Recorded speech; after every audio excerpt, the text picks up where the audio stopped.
In this tutorial I will show you how to use Snapchat Web on your phone. First, open any of the web browser. Search for Snapchat Web. Then tap on these three dots. Select Desktop Site. It will open up your page on Desktop Site.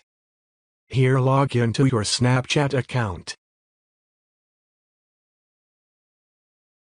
That is how you can open Snapchat Web on your mobile phone.